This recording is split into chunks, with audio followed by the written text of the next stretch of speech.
You don't discover how strong you are when things go your way.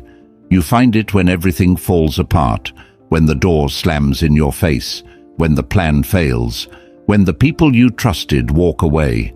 It's in those silent, unbearable moments that your character is revealed. Not by what you feel, but by what you choose to do with that pain. Most people run from adversity. They curse it, resist it, beg for it to pass. But the Stoic sees it differently. To him, hardship isn't the enemy. It's the mirror, the forge, the fire that melts the shallow and molds the unshakable. You don't grow by avoiding the struggle. You grow by walking straight into it with your eyes open and your values intact. This episode is not for comfort. It's for courage. It's for anyone going through something hard and wondering if they'll make it out the same. The answer is, you won't. You'll make it out stronger. But only if you stop asking, why me? And start asking, what can this make of me? Let's talk about how adversity can become your greatest ally if you choose to face it like a Stoic. 1. Obstacles forge greatness. No one becomes exceptional by avoiding difficulty. The people we admire most, not for their fame, but for their depth, for their character, are not those who had easy lives. They're the ones who faced real, ruthless adversity and didn't collapse under it. They were forged by it, shaped, refined, and hardened in the fire of their own trials. That's what the Stoics understood better than anyone. It's not comfort that builds greatness, it's confrontation. Not the absence of struggle, but the way we move through it. An obstacle is not there to stop you. It's there to strengthen you. It's a teacher dressed as resistance, and most people, when they meet it, turn away. They freeze, they complain, they wait for life to get easier. But greatness doesn't wait. Greatness leans in. It sees the obstacle and thinks, this is where I begin. Marcus Aurelius wrote, "The impediment to action advances action. What stands in the way becomes the way." These aren't just poetic words, they're instructions. Every block you face in life, every rejection, failure, loss, mistake, is a hidden invitation to develop a part of yourself you didn't even know you had.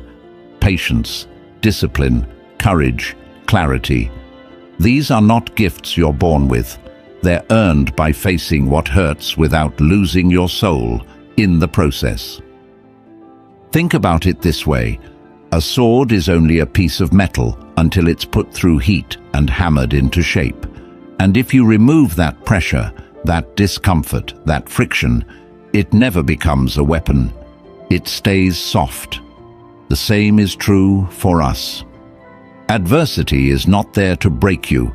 It's there to reveal you, to strip away what's weak, to challenge what's fake, and to show you, if you're willing, how deep your strength really goes. But this doesn't happen automatically. Adversity alone doesn't make you great.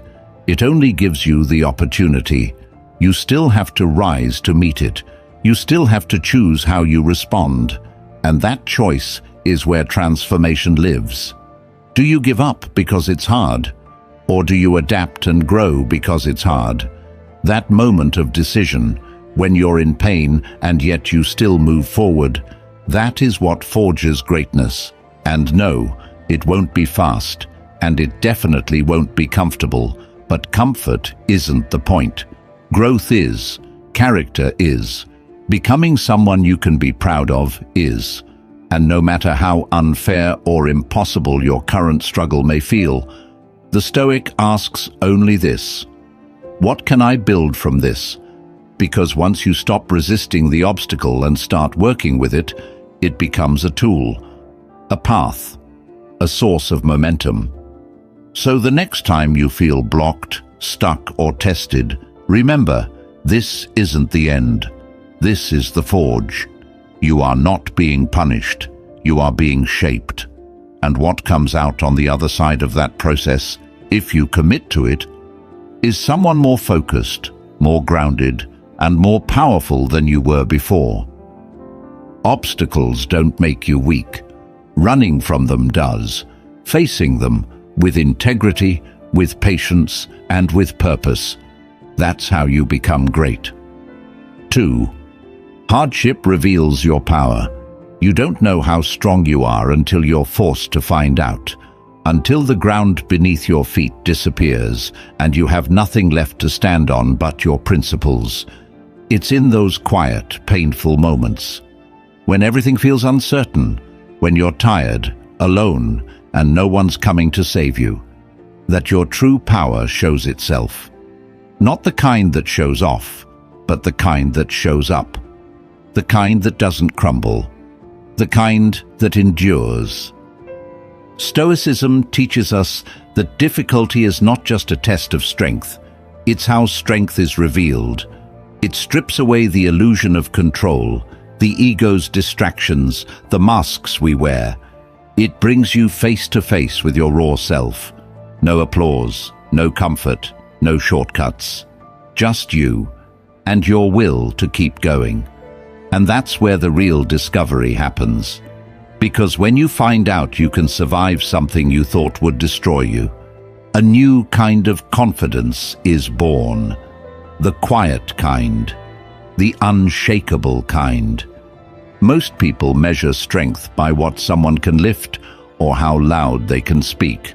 But the Stoic knows better. True power is invisible. It's the ability to suffer without self-pity, to keep your values intact when life tries to rip them from your hands. It's choosing dignity when chaos would be easier. It's waking up in pain and still doing what must be done. Not because you feel like it, but because it's who you've decided to be. And sometimes that power looks like silence. Sometimes it looks like restraint, like not fighting back when you could, like walking away without needing the last word, like letting go instead of clinging to what's already gone. That kind of strength doesn't scream, it doesn't seek attention, but it changes everything because it comes from a place so deep that nothing external can shake it. Seneca once wrote, "Difficulties strengthen the mind as labor does the body." And this isn't metaphorical. The more hardship you endure consciously, the more resilient your nervous system becomes, the more stable your mind becomes. You train your soul the way a blacksmith tempers steel, not by avoiding fire, but by enduring it again and again with purpose. And no, you won't always feel strong. That's part of it. Some days you'll feel like breaking, and that's okay. Strength doesn't mean you never bend. It means you don't shatter. You breathe through the pain. You hold the line. You move, even if only an inch. That's how you build the kind of strength the world can't take from you, because it's rooted not in outcomes, but in your response to what life throws at you. Hardship, then, is not a curse. It's a mirror. It shows you what you're made of. It reveals whether your values are real or just convenient. It forces you to stop talking about who you want to be and actually become that person. Not someday, not when it's easier, but now, in the struggle, in the mud, in the fire. So if you're hurting right now, if you're carrying something heavy, if you're walking through something that feels unbearable, remember this: your strength is not gone. It's being summoned. Not all at once, not dramatically, but gradually, with each decision you make to keep your standards, to keep your heart open, to keep walking. Hardship doesn't reveal weakness, it reveals potential, and that potential is yours to claim if you have the courage to face the pain instead of running from it. 3. Endure without complaint. There's a quiet power in those who suffer without needing the world to witness it, who carry their burdens with dignity instead of drama, who don't make pain their identity. They don't post it, parade it, or demand applause for surviving it. They simply endure. And in that silence, they grow stronger. Not because the world sees them, but because they see themselves with clarity. The Stoics didn't teach us to hide our pain. They taught us to hold it with intention, to face it, not inflate it, and above all, to never let it become an excuse. Complaining doesn't lessen pain, it multiplies it. Because every time you speak of suffering without purpose, you reinforce it. You give it more weight, more energy, more power over your mind. The Stoic knows, the more you talk about how hard it is, the harder it feels. But the more you bear it with composure, the more resilient you become. This doesn't mean you deny your emotions. It means you discipline them. You don't drown in your sorrow, you understand it. You don't perform your hardship, you process it. There's a difference between expressing pain honestly and using it as a permanent story. The former is human, the latter is imprisonment. Modern life rewards outrage. It rewards noise. We live in a culture that sees pain as a platform, a way to get attention, sympathy, or validation. But the Stoic asks, what if your greatest growth comes not from telling the world how hard it is, but from showing yourself how capable you are? Think about the people who truly inspire you, not because of what they said, but because of what they endured and how they carried themselves through it. That kind of strength doesn't come from venting. It comes from facing the weight and choosing not to collapse, choosing to walk forward anyway, not loudly, but steadily, without needing anyone to understand. And this isn't about pride, it's about peace. When you stop needing everyone to validate your pain, you begin to master it. You take ownership. You stop outsourcing your healing. And that's where transformation begins. You're no longer at the mercy of how others perceive your struggle, because your strength is no longer a performance. It's a practice. Seneca once said, "We suffer more in imagination than in reality, but we also suffer more in repetition, in telling the same painful story until it becomes our only identity." The Stoic path is different. It says yes, feel it, acknowledge it, but don't become it. You are not your suffering. You are what you choose to do with it. And if you must speak of your pain, let it be to help someone else, not to collect pity. Let your scars be quiet reminders of the battles you've endured, not banners you wave for attention. Because the deepest strength is the one that doesn't need to be announced. It's the one you carry when no one is watching, the one that grows in silence, in solitude, in stillness. So when the weight is heavy and the path is long and no one sees what you're going through, endure. Not because you're indifferent, but because you're intentional. Not because you're numb, but because you're disciplined. And in that discipline, you'll find a new kind of peace, one the world can't give you, and therefore can never take away. 4. Use suffering as fuel. Pain, when used properly, is not a punishment, it's power. It's raw, untamed energy that can either burn you down or build you up, depending on how you channel it. And the Stoic understands this. He knows that while he may not have chosen the suffering, he does get to choose what it becomes. That choice is everything. When you suffer, you're handed a kind of inner fire, but most people let that fire consume them. They become bitter, cynical, exhausted. They feed the flame with blame and self-pity until it burns through their motivation and their identity. But the Stoic says, if I must suffer, I will not waste it. I will turn this fire into fuel. I will burn off weakness, not hope. I will build strength, not excuses. I will rise, not because the pain stops, but because I decide to rise through it. You can let suffering close you or open you. You can let it make you guarded, angry, and resentful, or you can let it refine you, sharpen you, pull out a deeper level of strength you never would have accessed in comfort. Pain shows you where the cracks are. It exposes what you need to work on, and if you meet it head-on, with purpose, you can use it to become wiser, calmer, and more grounded than you were before. The key is not to run from pain, but to ask it questions. What is this teaching me? What truth is this revealing that I've been avoiding? What part of me needs to evolve so I don't keep repeating this same cycle?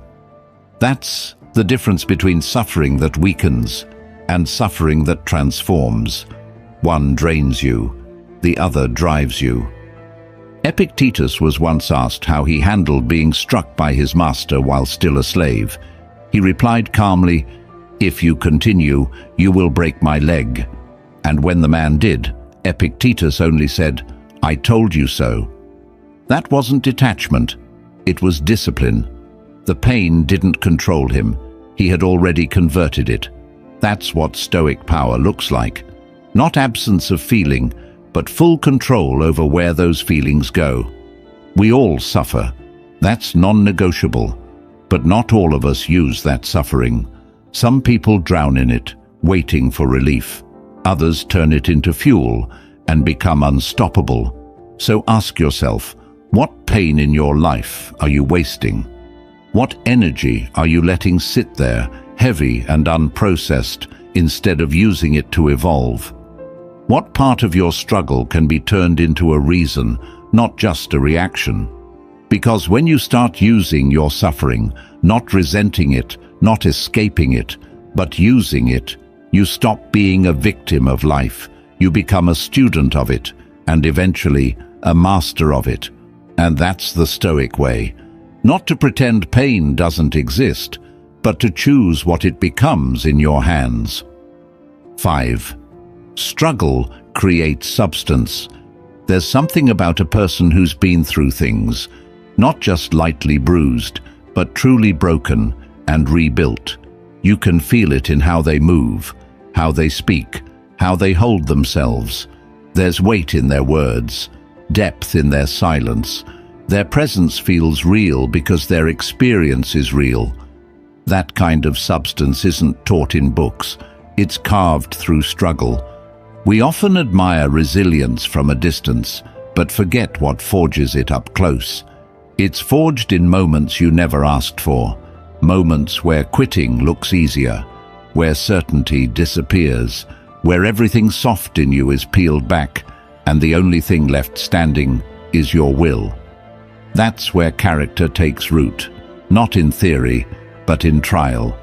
Comfort might keep you safe, but it never gives you roots. It never asks you to grow, because it doesn't need you to.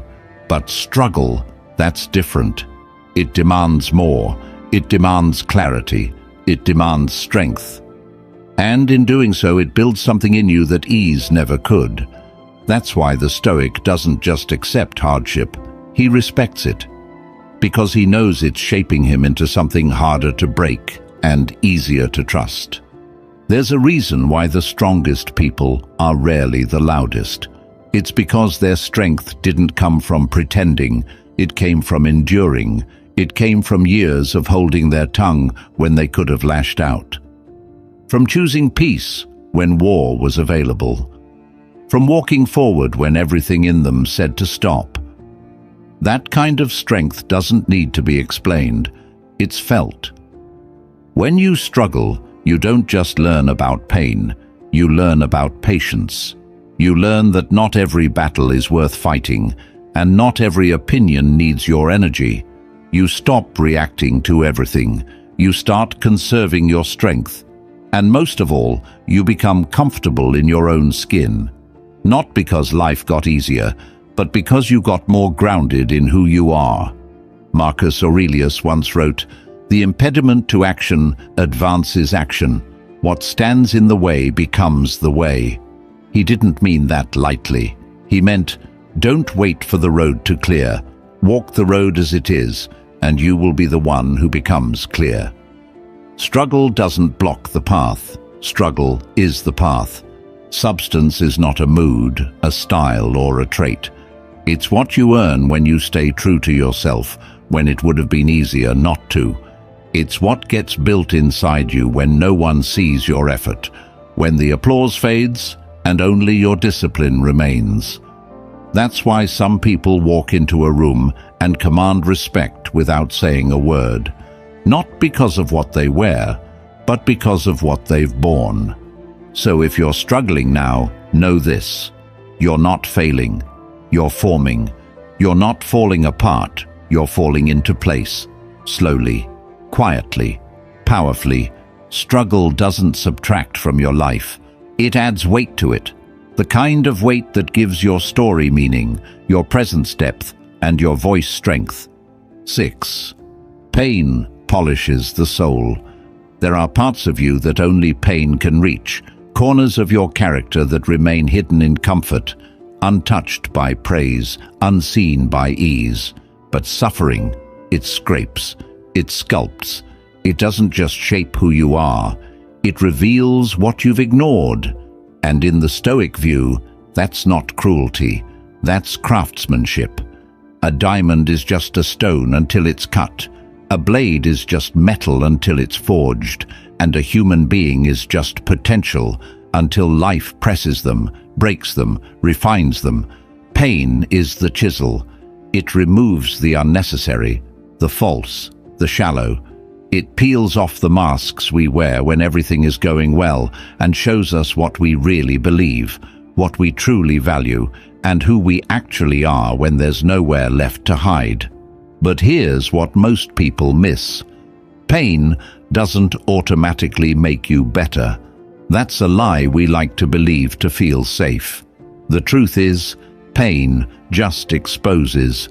And it's up to you whether that exposure turns into evolution or just more suffering. That's where philosophy steps in. That's where practice matters more than platitudes. Because without a disciplined mind, pain becomes trauma. But with a trained perspective, pain becomes transformation. The Stoics knew this intimately. They didn't run from pain. They leaned into it. They studied it. They welcomed it, not because they enjoyed suffering, but because they trusted what it could build in them. Epictetus, once a crippled slave, became one of the greatest minds in philosophy, not despite his suffering, but through it. He didn't pray for an easier life. He trained for a stronger soul. You don't have to go looking for pain. Life will bring enough on its own. But when it does arrive, you do have a choice. You can curse it, numb it, broadcast it, or you can use it. You can ask yourself, what is this pain sanding down? What is it polishing in me that comfort never would? What illusion is it destroying? And what truth is it forcing me to finally face? Because every pain, heartbreak, loss, betrayal, failure is also an invitation to build something deeper in you: humility, patience, strength, sincerity. These aren't traits we get from reading quotes. They're forged in the slow burn of experience. They're earned through long nights and quiet battles no one sees. And here's the paradox. The more refined your soul becomes through pain, the less you need from the world. You stop seeking shallow approval. You stop fearing discomfort. You stop overreacting to small problems. You develop a kind of groundedness that can't be taught, only felt.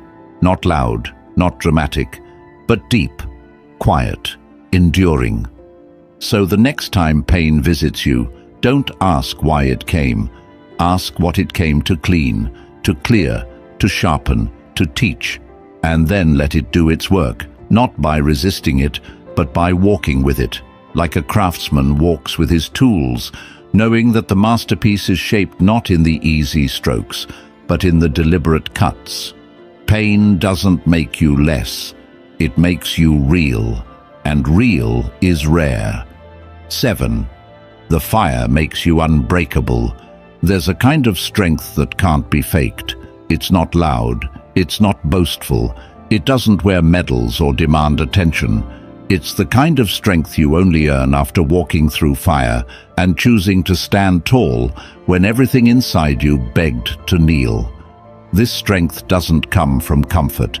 It comes from being tested, from being burned, and not backing down. The Stoics didn't aim for an easy life. They aimed for an endurable one. They understood that fire doesn't just destroy, it refines. It removes the parts of you that were never solid to begin with. The ego, the illusion, the dependence. And what's left behind after the flame? Something unshakable, something real, something forged.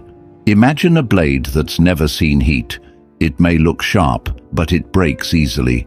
Now think of steel that's been through the forge, bent, hammered, and cooled, again and again.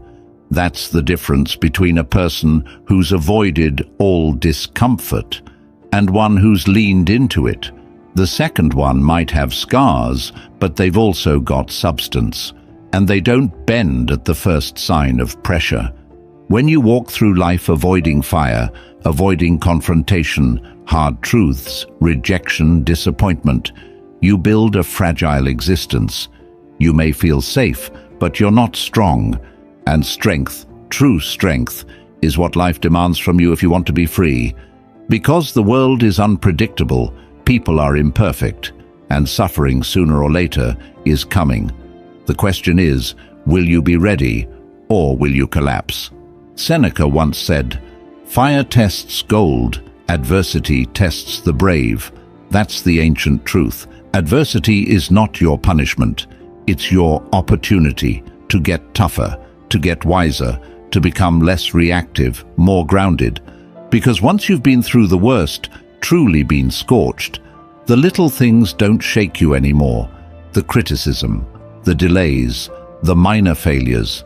You've seen worse, you've felt worse, and you survived. But the Stoic doesn't just want to survive, he wants to be tempered, hardened by the lessons, not hollowed by the pain. He uses the fire. He studies it, learns from it, and when it comes again, and it will, he welcomes it. Not because he enjoys suffering, but because he knows it brings him closer to the kind of human being he's trying to become. So when life heats up, when the pressure rises and the path gets hard, don't see it as the end. See it as the forge, the place where your future self is being shaped, not through comfort, but through challenge. Not through ease, but through effort. And here's the most important part. Once you've been through the fire, you don't fear it anymore. It becomes part of you, a memory etched not in trauma, but in transformation. And that's when you know you're no longer breakable. Not because life got easier, but because you got forged in the fire, and you walked out stronger. 8. Don't waste your wounds. We all carry wounds, some visible, most invisible, scars left by words that cut too deep, by betrayals we never saw coming, by losses we still don't know how to name. And yet, the greatest tragedy is not that we get wounded. It's that we often waste those wounds. We cover them too quickly. We rush to move on. We avoid the silence that would have helped us grow. But the Stoic knows better. Every wound holds wisdom, if you're willing to listen. Most people either hide their pain or wear it like a costume. But both approaches miss the point. The purpose of a wound is not to define you or to decorate your story. Its purpose is to deepen you, to create an inner space where compassion, patience, and strength are born. And that only happens if you face it with honesty, not self-pity, not denial, but with presence. A wound is a teacher. It shows you where you placed your identity, where you became attached to outcomes, people, or illusions. When something breaks inside you, it often reveals the part of your life that was built on shaky foundations. And while it hurts to see the cracks, It's also a gift, because now you can rebuild it on something stronger. Truth, character, purpose. But here's the thing. Healing is not passive. You don't just get over pain. You work through it. You ask questions. You reflect. You write. You sit with the discomfort. You let the wound breathe instead of bandaging it with distraction. That's the hard way. But it's also the real way. And the Stoics knew, only through this deliberate engagement with pain does strength emerge. Marcus Aurelius once wrote, "You have power over your mind, not outside events. Realize this, and you will find strength. That includes your past, your regrets, your wounds. You may not have chosen what happened, but you do choose what happens next. You choose whether that pain becomes a prison or a path." Some people use their wounds as weapons, others use them as wisdom. The difference lies in perspective. If you believe the world owes you because you've suffered, you stay stuck in bitterness.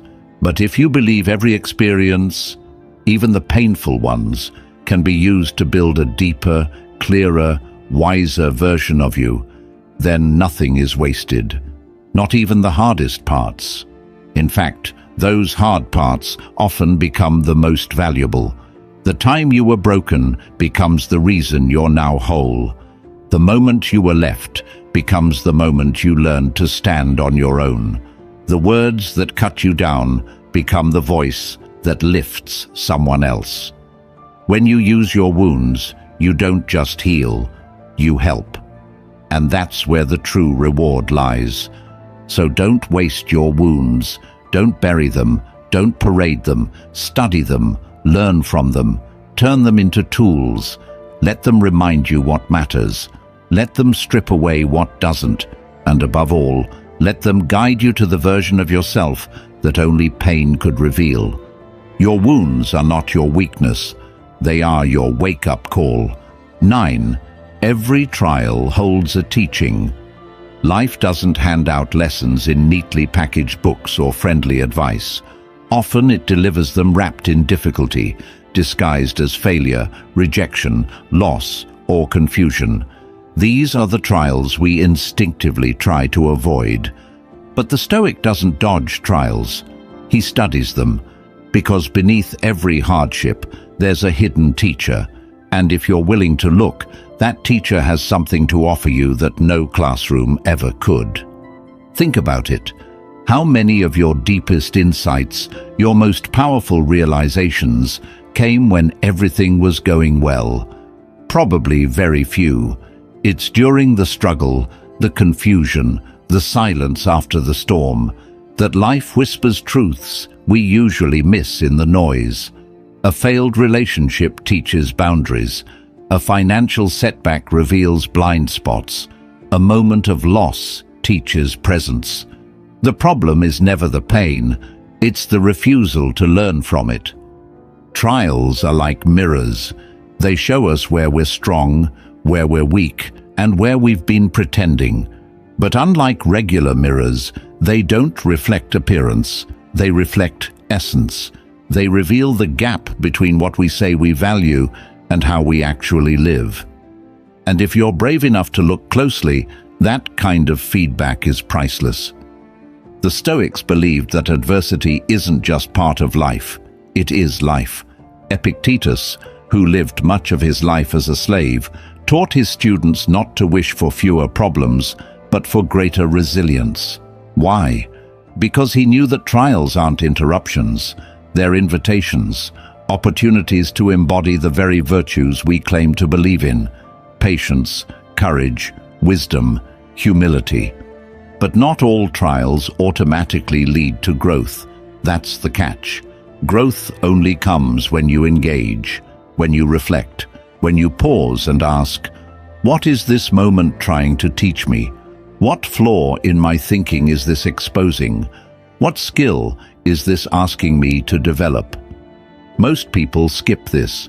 They go straight from pain to distraction, from discomfort to escape. But that shortcut costs them the lesson. And that's a price the Stoic refuses to pay. Instead, he slows down, he observes, he writes, he uses the pain as a compass, not a curse. And slowly he starts to notice patterns, how certain reactions sabotage him, how certain mindsets trap him, how certain behaviors keep repeating until he changes. And once you see the lesson clearly, the pain begins to lose its grip. It no longer owns you because you've turned it into understanding. It's like alchemy of the soul. You take something heavy, unwanted, even ugly, and you turn it into something useful. That's the Stoic path. You don't wish for trials, but when they come, you welcome them as part of the curriculum of becoming. And the best part, once you start seeing life this way, nothing is wasted. No pain, no delay, no setback. Every moment becomes fuel for growth if you choose to extract the lesson. So the next time life tests you, stop asking, "Why is this happening to me?" and start asking, "What is this teaching me?" Because that shift, that single shift in thinking, is what turns pain into purpose, chaos into clarity, and trials into transformation. The Stoic doesn't just endure, he evolves, one lesson at a time. 10. Fortitude is born in fire. Courage is easy when the path is smooth. Patience is easy when life is kind. Faith is easy when everything works out. But fortitude, the inner toughness that carries you through life's fiercest storms, that's something different. That's not born in comfort. It's born in fire. Not the fire of anger, but the fire of experience, of suffering that didn't break you, of moments that left you standing in ashes, choosing to rise anyway. The Stoics didn't idolize strength as something you either had or didn't. They saw it as something you forge, just like steel. You put it through fire, shape it, strike it, and refine it until it becomes unshakable. Fortitude isn't a gift. It's a product of effort, repetition, and conscious endurance. It's what happens when you face pain without turning bitter, when you meet chaos without losing your values. In today's world, many seek comfort as the ultimate goal. Softness is sold as self-care. Safety is prioritized over strength. But a life built on avoiding pain becomes a life too fragile to handle it, and pain will come. That's the deal. The only question is, will you be someone who falls apart under pressure, or someone who's been through enough fire to handle it with calm? Fortitude isn't about suppressing your feelings. It's about staying grounded while feeling them. It's the quiet decision not to give up, not to lash out, not to escape into blame or despair. It's when you've lost something or someone and you still show up for your responsibilities, when life knocks you down and you crawl forward anyway. There's power in that kind of resilience, a silent power. It doesn't beg for applause. It doesn't need validation because it knows its worth. Fortitude doesn't fear failure. It learns from it. It doesn't demand ease. It thrives in challenge. That's why the Stoic trains for adversity, not because he's pessimistic, but because he knows storms will come. And when they do, it's too late to build strength. It has to be already there. So how do you build it? You put yourself in the fire intentionally. You do hard things daily. You stay consistent when it's boring. You practice integrity when no one's watching. You train your body, your mind, your habits. Not for show, but for survival. And as the heat rises, you don't flinch. You use it. You let it sculpt your mind, shape your principles, polish your soul. This is not just philosophy, it's preparation for life, for leadership, for loss. Because one day, everything easy will fall away, and what will be left is you. What you built in private, what you chose in difficulty, what you earned in the fire. That's fortitude, not loud, not flashy, but permanent. And when the next trial comes, as it always does, you won't need to search for strength. You'll already be it. Adversity is not the enemy. It's not a punishment. It's not a sign that you've done something wrong. It's the pressure that forges shape, the darkness that awakens sight, the resistance that strengthens resolve. And while most people spend their lives running from hardship, the Stoic walks straight into it. Not because he enjoys pain, but because he understands what it creates. You can live your whole life hoping things get easier, hoping the storms pass, or you can shift the focus inward and build the kind of person who doesn't fear the storm, the kind who stands firm while others collapse, who learns while others complain, who grows while others numb themselves. That's your choice, not the circumstances, but the response.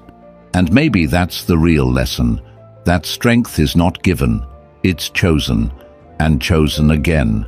In every moment you feel like giving up, but don't. In every setback you refuse to let define you. In every ounce of pain you convert into purpose. Because at the end of the day, life doesn't reward the most comfortable, it rewards the most resilient. So if you're going through something right now, something heavy, something unfair, something that makes you want to shut down, remember this: you're not alone. But more importantly, you're not powerless. The challenge is real, but so is your capacity to overcome it. Let adversity shape you, not shatter you. Let it strip away what you thought you needed, so it can reveal what you really have. The strength was never outside you. It's always been waiting in the fire.